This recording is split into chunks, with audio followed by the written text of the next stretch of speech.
Hello, I'm Tracy Weiss, an Associate Professor of Instruction in the Department of Advertising and Public Relations in the Klein College at Temple University.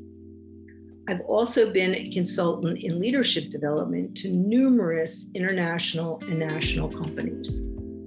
My work has focused on global communication, both as a faculty member and a consultant. For example, a highlight of my experience at Temple was to teach a semester abroad, both at Temple Rome and to teach an additional semester in Temple London. From all of my experiences over the years, I believe that traveling and living in other places changes both how we see ourselves and broadens our sense of our role in the global economy.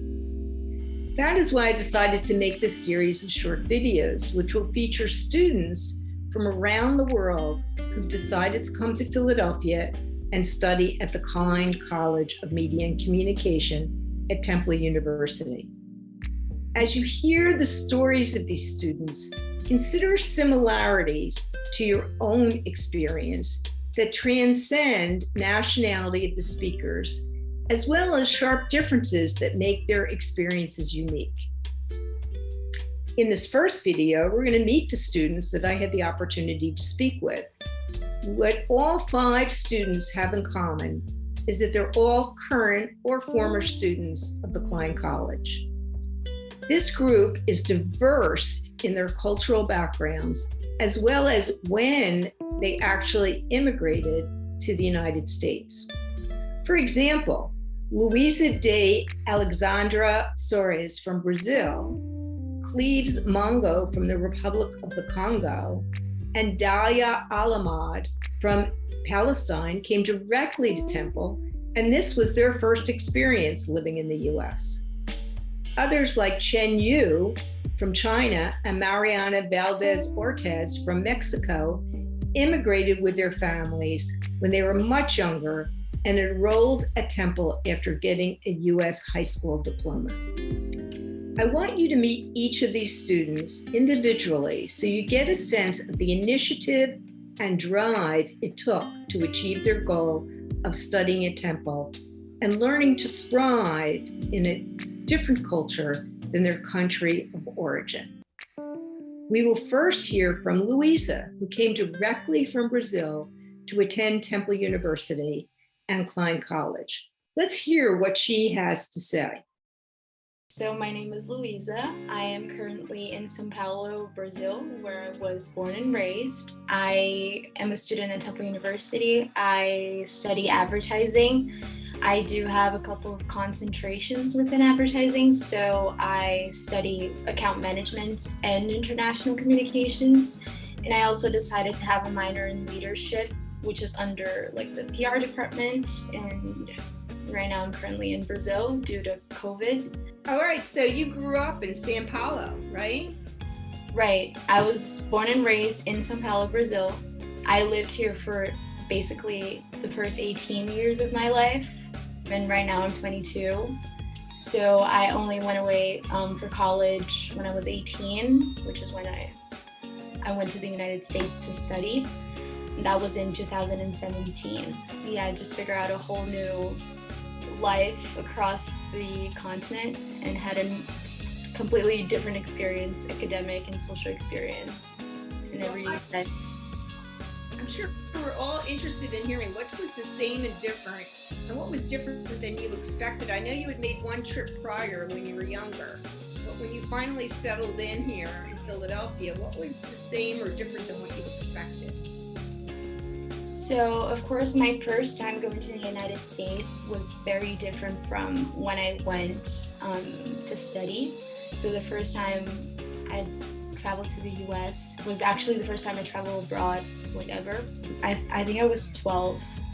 And then that was like a very different experience because, of course, I was a tourist and I was, getting to know a different country and hearing a different language and just, making sense of the world that was there for me for like a couple of days, like probably just 10 days or so. Of course, like a couple of years later, probably like 5 or 6 years later, I'd go to the United States to study and to stay there for like the 4 years of college. That's a completely different experience because you're literally there to live that life for 4 years of college. Louisa was lucky that, like many Temple students, she had a family to go back to when we all had to stop in-person classes due to the pandemic in 2020. Now let's meet Cleves Mongo, whose journey was not so smooth, and his return to the Republic of the Congo was less certain when we talked in February of 2021. I'm Klein Mongo from the Republic of the Congo. There are two Congos, the Democratic Republic of the Congo and the Republic of Congo, which is the former French colony. I was born in Brazzaville back on July 24th, 1994. I was born from two beautiful parents, who met each other when they were still going to school. My dad was in high school and my mother too. And then when my mom met my dad, she decided to drop out. And, because my daddy was a little bit paternal, he wanted to take control of my mother. And he thought going to school for my mother was not a good idea. I have another brother who's now 29. And I also have a sister and two other little brothers. And as I said, I was born in 1994. 3 years later, there was a civil war in my country. I'm a Civil War survivor, and we had to, to walk about something like 14 to 25 miles just to flee. And my parents and I stayed out of the city like during the war, and after in 1998, when the war was over, we got back. And from then, they sent me to school. When I was younger, I didn't really like school. I liked playing video games. I would stay home, not to go to school. My parents didn't even know because they didn't take me to school. I was going on my own. And I would, instead of going to school, I would go to a video game room and stay there, play video, and come back home when everybody's back home and say, oh, I was in school. And when my mom found out, she would beat me. African mothers don't play. That's how they educate their children, And then when I graduated from, I don't know if I would say graduate, but when I got out of a primary school, I got a little bit conscious because I met a friend of mine. He was speaking in English as a young man. I was like, oh, this is cool. Living in a French-speaking country. We have many languages, which is not only French. We also have Lingala, and with some, dialects like local languages. But speaking in English was something exceptional. And I just fell in love with the language. I'm like, oh, I want to speak like you. And he would say, all right, if you want to speak like me, just come at my place. I will teach you. I'm like, okay, you can teach me. And from then I started, because I had that will, I wanted will to speak the language. It took me only 1 month to start, standing a conversation in English, and I was proud of it. And from then I fell in love with not only English because I wanted to know what was behind the language. And I found out that behind the language, it was a country where people only spoke that language. And if somebody doesn't want to learn English in the Congo, they would say, I'm not going to go to England one day. So I don't need to speak. I'm like, I might go, why not? So I'm like, oh, what if I went there someday, like, live in an English speaking country? That was a dream as a kid. And when I graduated from high school, I went to study English. And from in my first year of college, I saw the propaganda from the U.S. Embassy asking students if they, wanted to study in the U.S. I'm like, wow, this is a great opportunity though. And the requirement was to have a bachelor's degree, a BA. And I said, okay, because I can speak English and French, and I have some skills in journalism, I'm gonna try to pursue my dreams. And if I go to the US, I'm not gonna study English or maybe English, like American history, as I was studying in college. I'm gonna study journalism and find some models in the US. And yeah, it took me 3 years. And after graduation, I started. It is not easy in Congo to have your transcript. At Temple, for example, after graduation, it takes only like a week or two to order your transcript. But in my country, sometimes a year, 2, 3, 4, 5, you don't have it. Just because people don't want to give it to you. You know, they don't want to make things easier. But nobody talks about it though. But I did my best because I was one of the best students in my college. The chair of the department helped me get that, and I had it. That's when, back in 2018, I decided to apply for the full price scholarship. Now we are moving from Cleves, who came from the Republic of the Congo, to Dalia Alamad, who came to Klein College at Temple from Palestine after living for many years in Abu Dhabi. Her father is from Palestine and her mother from Egypt, so she sees herself as an Egyptian Palestinian. First, I want to point out that I'm very glad to be here and to answer your questions. So thank you as well. My name is Dalia. I'm half Egyptian, half Palestinian. So my father traveled to Lebanon, Beirut, and then to Cairo for study for his bachelor's degree. And then he met my mom in Cairo. They got married. They moved to United Arab Emirates in Abu Dhabi. And they basically lived there for 25 years before moving back to Palestine in 2000. So I have 4 brothers and 2 sisters. I'm the third one. We are all born in Abu Dhabi, in United Arab Emirates, and I moved to Palestine with my parents, my family, when I was 6 years old. I think it was a big change for my family and my older brothers and sister because they are the one who lived in Abu Dhabi most of their time, like for 25 years. I was like very young. The political situation was very unstable in Palestine. As I said, like Intifada, so uprising, and there was a lot of invasions from the Israeli soldiers to my village, for example, in my village town. And we will be sitting, because coming from Abu Dhabi, it's like a big city, very peaceful, nothing is happening there. Everybody goes to their work and comes back to their work. Like they have a very stable life. Going back to Palestine, that time it was very unstable. It was a huge turn, especially for my mother, who never I think lived under similar circumstances. So it was really hard in the beginning because the situation was bad, not for us only, but for all the Palestinians actually. We ask you why your family decided to return, especially then, to Palestine? No, yes, so it's basically my father ended his work with the place he was working with. He just like ended the contract and he wanted to go back. And I think he just wanted to grow older there. I believe so. He wanted to feel like more settled and connected with his land because he was growing older and he just wanted to continue raising us in Palestine, I guess. We would see the tanks coming to, as I said, entering the village. There was the Jenin camp invasion also, and later in 2001, 2002. So whoever knows about the political situation in Palestine will have an idea about that conflict that happened, because there was the first Intifada and then the second Intifada. And then since then, the political situation became less crazy, but I would not say stable, because there's still an occupation, so it's never completely settled or never completely stable.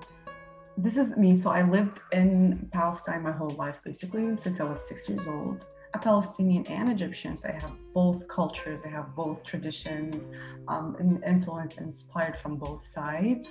And my mom was a big fan of education, so she would always encourage us to learn new things and to go after the academia.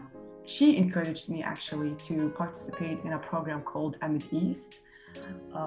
It's an English diploma. And then she encouraged me to apply for the first exchange program, the NISA grad program, to study 1 year in the US. And that was in 2014. So she was the one who actually encouraged me to apply for this program. And then after that, I got accepted and I came, it was my first visit to the US in 2014. I went to a community college, I went to SUNY. I studied mass communication journalism because my BA was Arabic language and media. And I studied there for, as I said, 1 academic year. I lived in upstate New York, and I think it all began from there. Both Cleves and Dahlia experienced the destructive forces of war and political upheaval growing up, but both mastered English at an early age, and this was a really valuable tool in furthering their education. Now we'll meet students who came to the US earlier in their lives with parents who were seeking economic opportunities. Let's first meet Chen Yu, who immigrated as a child with his family from China. Here is Chen Yu explaining how his dad came to America first as an undocumented worker and had to gain a green card and earn money to bring over his family. Chen points out to us that not knowing English limited his dad's employment opportunities to a community that spoke only Mandarin. So let me begin and ask you, how did your family come to America? So before I came to America, my dad, he was an undocumented immigrant, and he worked in America for a couple years before my mom, my sister, and I came to America. He worked in America for around 9 years.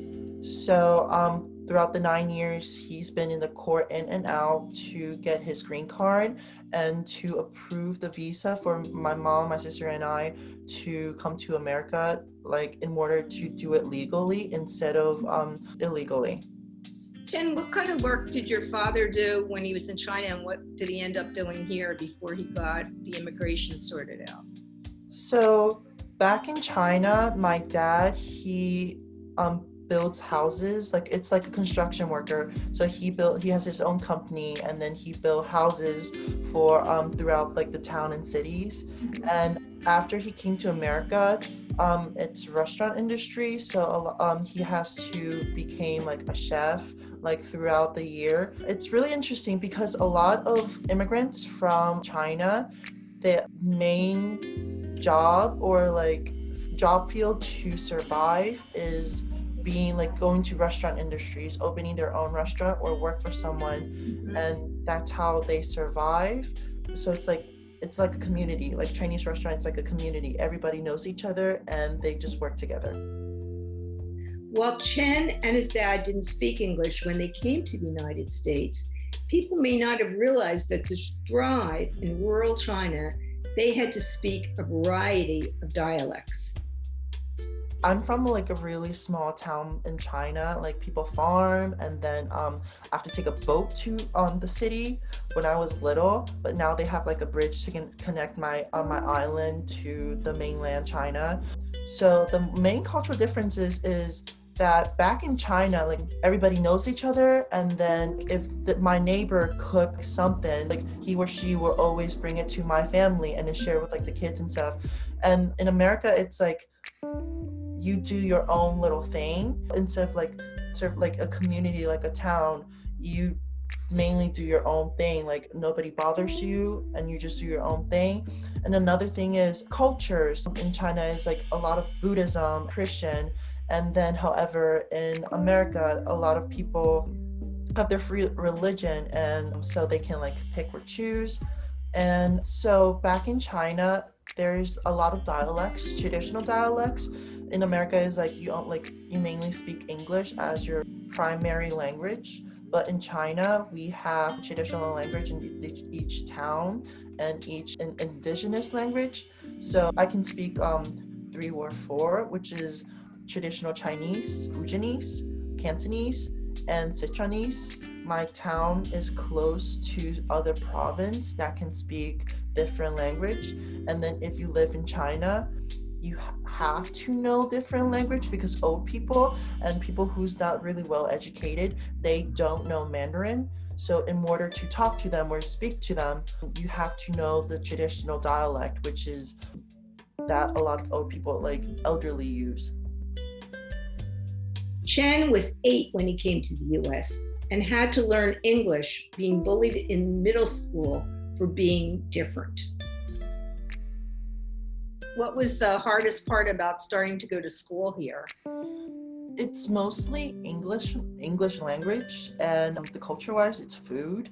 Because in America, cafeterias provides food, but back in China, my school, we have lunch breaks, so we can go home and like eat food with our family and take a nap. So that's like the most culture shock I have. In terms of language, I moved to New York as my first school. However, the school do have other Chinese students, but the thing is we don't know any Chinese. So it's hard for us to communicate with our teachers. And then, which is another reason that I didn't learn any English back in New York. So my family decided to change another new lifestyle. So we moved to Perry County, which is easier for me to learn English. Describe what that was like for you, that change. Like what kind of place you moved to? It was more shocking than New York because it's like a Pennsatucky. So Duncannon is my town that I grew up after New York. So everybody is white and there's no diversity. And then when you drive through, it's all highways or farmland. My class size was 98, so it's really small. A lot of times, like I do get bullied a lot in middle school and throughout, like from elementary school, middle school, and high school because like I'm different. The color of my skin, the food I eat, how I talk, and my accent. So it's really different how like kids are treated in a country school than like a city school. And so what was it like for you to come to Temple? And how do you feel about Temple University? I love Temple, and then it changed my mind that I thought I'm like stuck in the central PA Harrisburg area. I was scared. I was like, I need to go to a city school, and then I can't afford to go to an out-of-state school like as New York, Chicago, or like California. But Temple is really diverse, and then I met a lot of like other people, students that's from another country, and then students that has a similar cultural background as me. People knows that like who you are and like the diverse in your background. Well, good. I'm glad you're making the most of it. The final student I talked to was Mariana Valdez Ortez from Mexico City, who came to the US as a child and went through the American school system before coming to Temple University. My name is Mariana. I'm from Mexico City. I'm a sophomore and my major is advertising. So we first came to the US in December of 2011. We lived in Nebraska, and then 2 years ago we moved to Pennsylvania. Let me take you back to how old were you when you moved to the US? I was 11. You were 11. So tell me what it was like to move to Nebraska from Mexico City at 11, what you remember, what your first impressions were. The first thing I noticed was how the people in Nebraska were very close-minded. So was it hard to make friends when you first got there? Yeah, it was difficult because it was difficult making relationships with the kids from Nebraska because I still missed my friends from Mexico. So I felt like I didn't want to make friends because I felt like I would forget my friends from Mexico if I started new friendships. It was also difficult because I was like very insecure about my accent. So most of the time I really didn't like want to talk to people. So do you remember when you got here, what was the things you were excited about? I was excited of like living in a new place, but I guess I had like the expectation that it was going to be like a big place, a big city or something, but it wasn't. Well, now you've been here 10 years, right? Yeah. Anna, so how do you think over the 10 years you've changed your perspective at all? Yeah, now I definitely understand why it was necessary for us to move, and I'm really grateful that we moved because I know like I wouldn't been able to experience many things I've experienced since we've been here if we hadn't been moved, and also like some of my best friends live here, so I wouldn't been able to meet them if we had have stayed in Mexico. Now that we've met Louisa, Cleves, Dahlia, Chen, and Mariana, consider how having classmates with these different backgrounds can enrich your experience here at Temple. Take the time to get to know people who are different from you in the classes that you're taking, whether they come from as far away as a different country or as close as a different neighborhood in the city or part of the state. In the next video, we'll hear more from these same students and what their perceptions and experiences were when they first came to the United States. Thank you.